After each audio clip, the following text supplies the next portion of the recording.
In the winter of 1974, two elderly women were discovered living in a farmhouse outside Pine Ridge, South Dakota. They had no electricity, no running water, no contact with the outside world for more than 40 years. When authorities finally entered that house, what they found wasn't just neglect. It was a time capsule of horror, a preserved monument to something that had been deliberately erased from public memory. The sisters spoke in a dialect no linguist could immediately identify. They flinched at the sight of automobiles, and when investigators asked them why they'd been hidden away, the younger sister said only this: "We were the ones who remembered." What she remembered would unravel a conspiracy of silence that stretched back generations, involving forced assimilation, stolen identities, and a government program that officially never existed. This is that story. Hello everyone. Before we start, make sure to like and subscribe to the channel and leave a comment with where you're from and what time you're watching. That way, YouTube will keep showing you stories just like this one. The Pine Ridge sisters were named Mary and Catherine, though those weren't their birth names. Nobody knows what their birth names were. Those had been taken from them in 1928, when they were just children, ripped from their family, and placed into a system designed to erase who they were. By the time they were found in 74, they were 71 and 68 years old. They had spent most of their lives in hiding, kept secret by a family that feared what would happen if the truth came out. And when that truth finally did surface, it revealed a network of lies, cover-ups, and deliberate erasure that had been sanctioned at the highest levels of government. This wasn't just about two sisters. It was about thousands of children who vanished into a system that promised education and delivered trauma. Children who were told to forget their language, their culture, their families. Children who were punished for remembering. The story of the Pine Ridge sisters begins not in 1974, but in the autumn of 1927, in a small Lakota community where two young girls were about to be stolen in broad daylight. And no one would stop it. No one could. It happened on a Tuesday morning in October of 1927. Federal agents arrived at the Pine Ridge Reservation with a list of names and a mandate that carried the weight of law. They called it the Civilization Fund Program. They called it education. They called it progress. But what it really was systematic cultural extermination dressed up in bureaucratic language. The agents went door to door, extracting children from their families with the promise that they would return educated, civilized, ready to enter American society. Most of those children never came home, and the ones who did were so fundamentally altered that their own parents could barely recognize them. Mary was 9 years old. Catherine was 6. They were taken from their grandmother's house while their parents were away working in the fields. There was no warning, no paperwork presented to the family, no opportunity to say goodbye. The grandmother tried to hold on to Catherine, wrapping her arms around the little girl and refusing to let go. One of the agents pried her fingers loose, one by one, while another man restrained her. The girls were loaded into a truck with 11 other children from the reservation. Some were crying. Some sat in frozen silence. Catherine would later recall that her sister held her hand the entire ride, squeezing so tight that her fingers went numb. They traveled for 3 days, sleeping in the back of the truck, fed nothing but stale bread and water. By the time they arrived at the boarding school in Nebraska, Catherine had stopped crying. She had learned the first lesson of survival in that system. Silence was safer than screaming. The school was called the Morris Industrial Training Institute, though there was nothing industrial about the education provided there.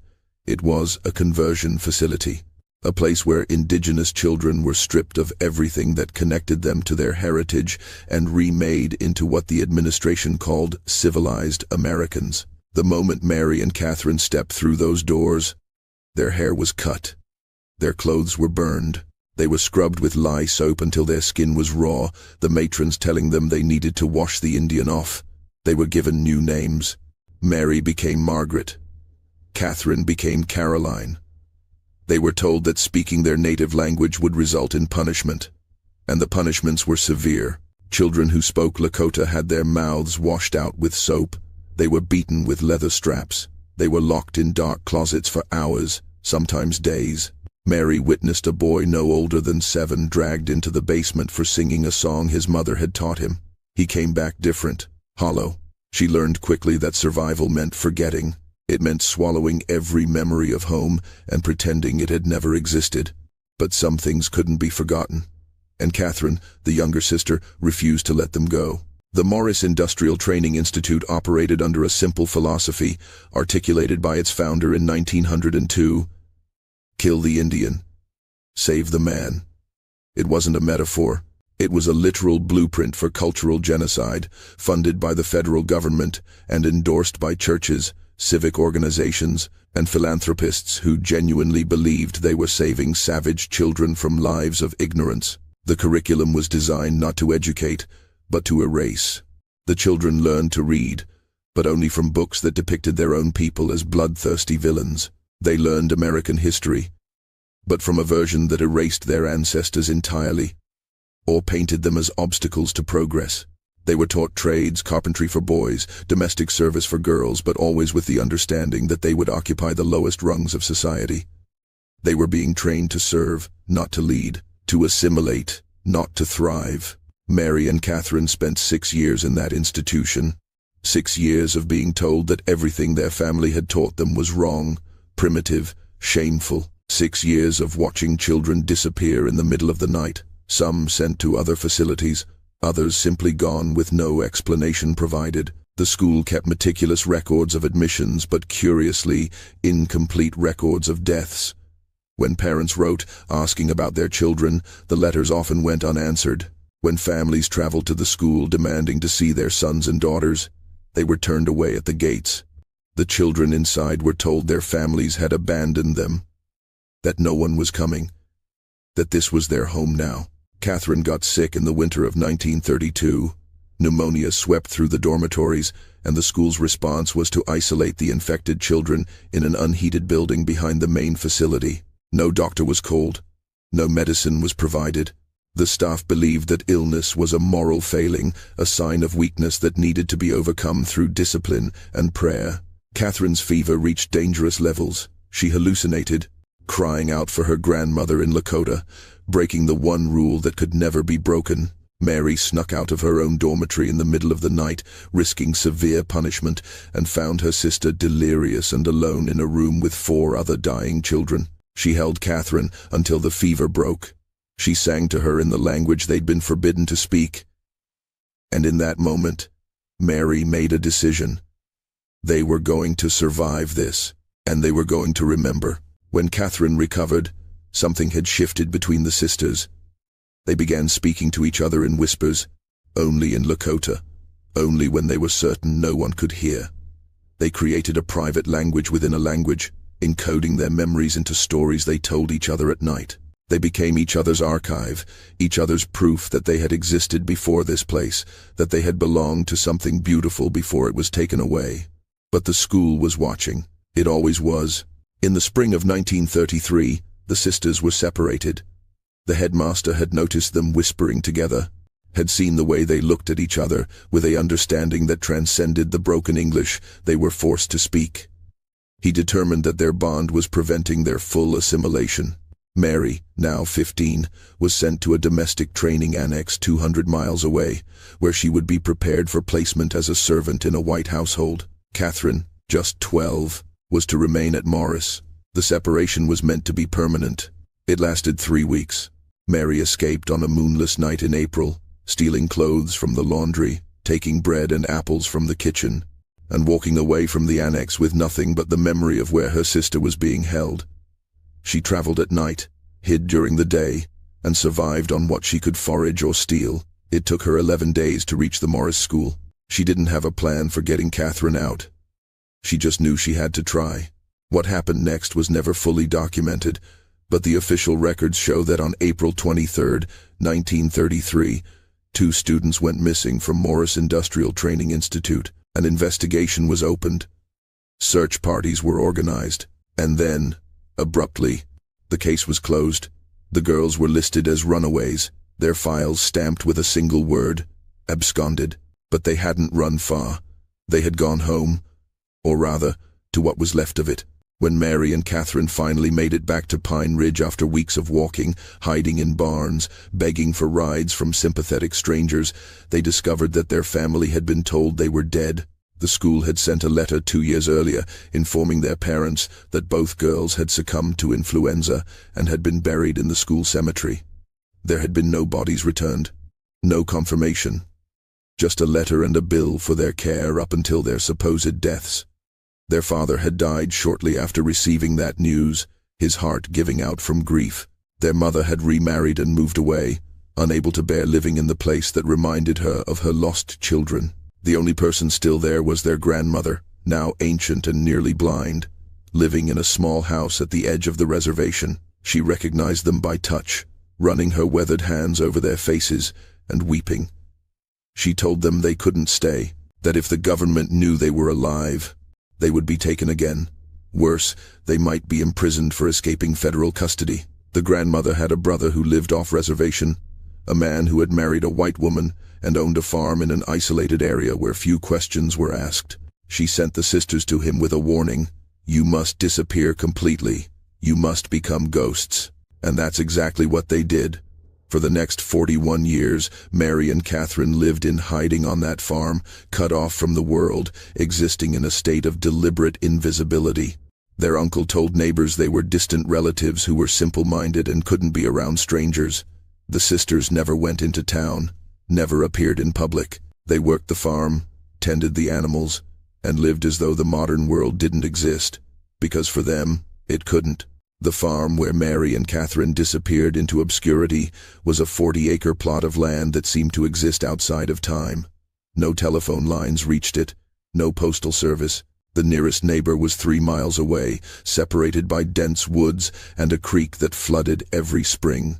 The uncle who took them in, a man named Thomas, understood something essential about survival, that sometimes the only way to protect people is to make them invisible. He never asked the sisters about what happened at the school. He never pushed them to integrate into society. He simply gave them space to exist, and in return, they helped him survive. Thomas died in 1956. The sisters were alone then, truly alone. But they had learned how to sustain themselves. They kept chickens, they grew vegetables, they preserved food using methods their grandmother had taught them before the agents came. They lived without electricity because they'd never had it. They lived without running water because the well and the rain barrels were enough. They spoke only to each other, and only in Lakota, the language that had nearly been beaten out of them.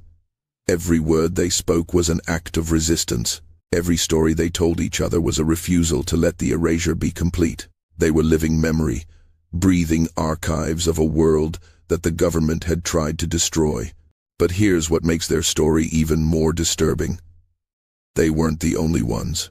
Throughout the 1930s, 40s, and 50s, there were whispered reports of children who had supposedly died in boarding schools showing up years later, alive but fundamentally changed. Families who received letters declaring their children dead, only to have those children appear on their doorstep a decade later, traumatized and unable to reintegrate. The schools kept poor death records. Bodies were buried in unmarked graves.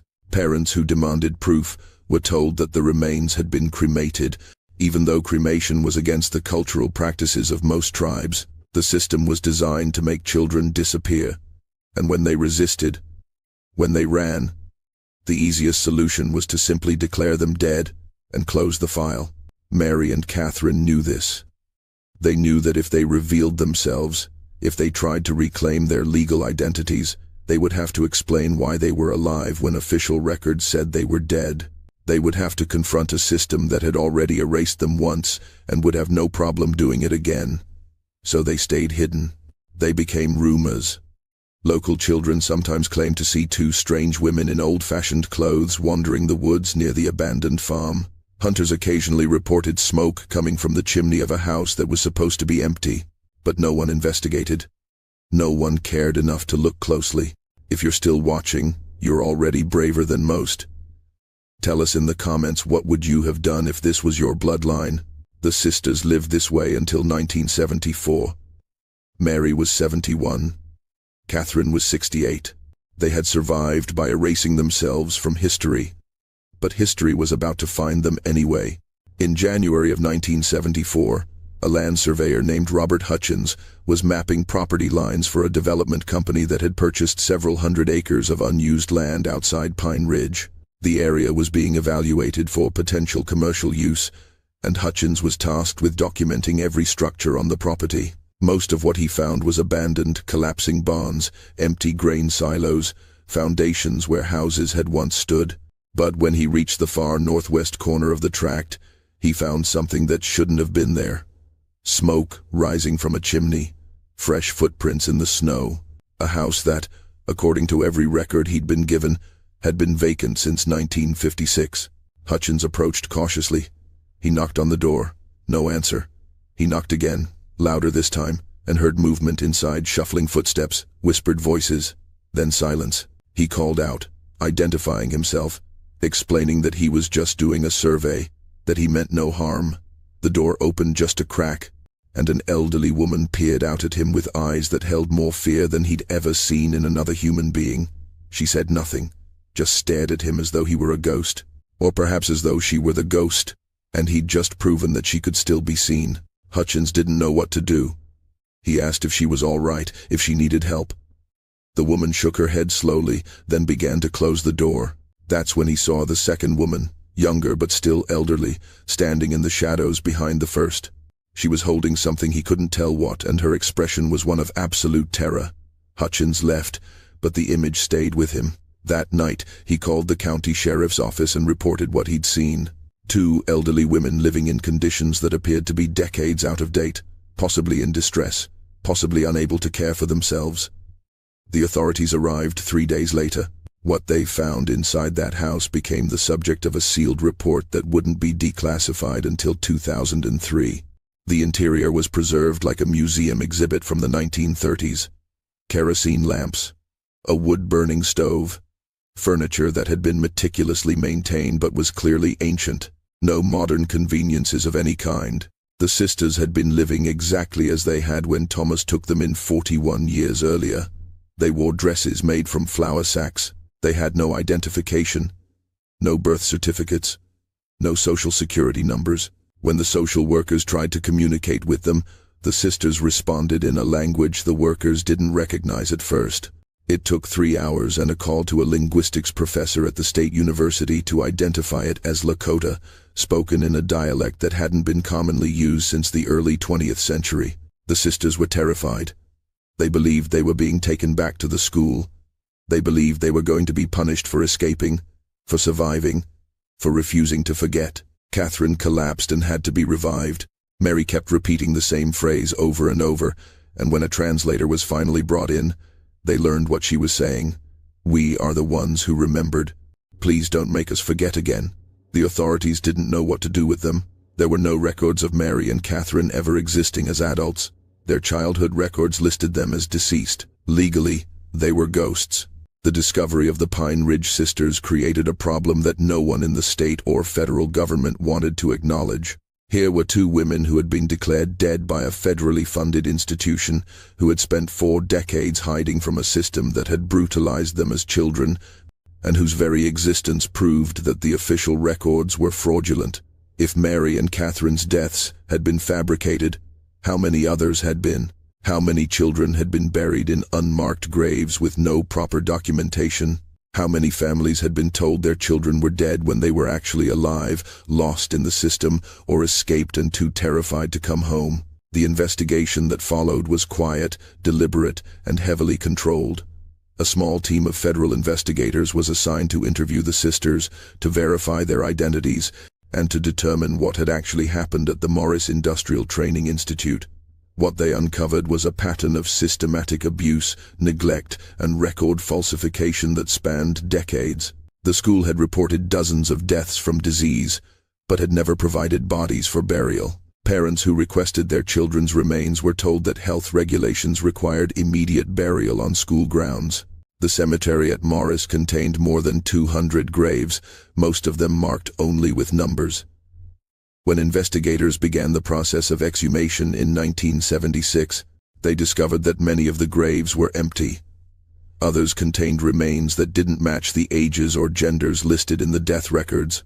Mary and Catherine were questioned extensively, but gently.